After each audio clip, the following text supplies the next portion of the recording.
लोकनेते म्हणून त्यांची तेव्हापासून ओळख आहे. अजून अनेक कामं त्यांनी सामाजिक आणि राजकीय जडणघडणीत केलेले आहेत. आता त्या काळी मुलांच्या शिक्षणावर बंदी होती, म्हणजे बंदी म्हणण्यापेक्षा मुलं शिकत नव्हती, शिक्षणाचं महत्व नव्हतं.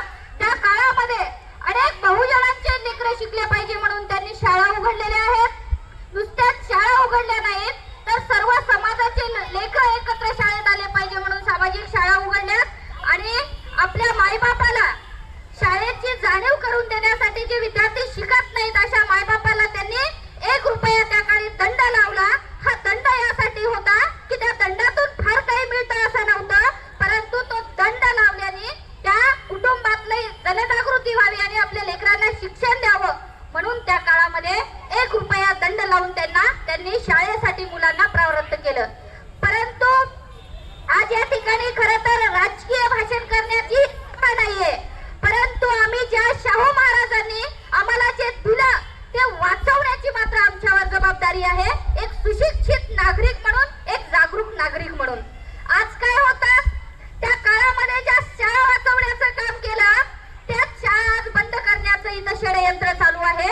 म्हणून हे सुद्धा आम्ही यासाठी सुद्धा प्रयत्न केला पाहिजे. जे शाळा बंद होत आहेत ते शाळा वाचवण्याचं सुद्धा काम आमचं आहे. आम्ही इतिहास वाचला पाहिजे, परंतु वर्तमानामध्ये काय चाललं आणि आमचं भविष्य कसं असणार आहे यासाठी आम्ही काम केलं पाहिजे. या महाराष्ट्राला फुले शाहू आंबेडकरांचं नाव दिलं जातं.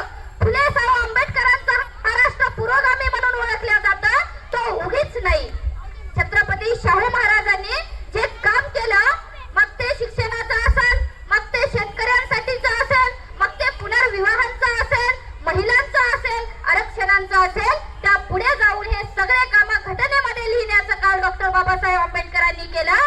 आणि महात्मा ज्योतिबा फुले आणि सावित्रीबाईंनी सुद्धा शाळांसाठी काम केलं. म्हणून फुले शाहू आंबेडकर हा नारा देऊन आपण पुरोगामी महाराष्ट्राला ओळखतो.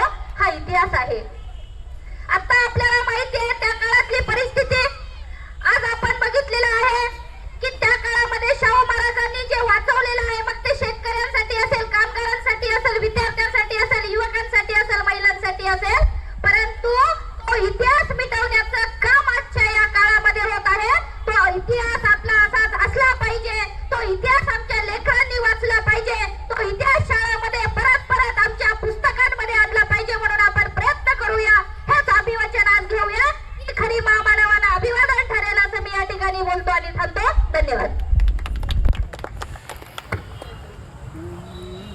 उज्ज्वलाताईंनी सविस्तर असं मार्गदर्शन केलं आहे.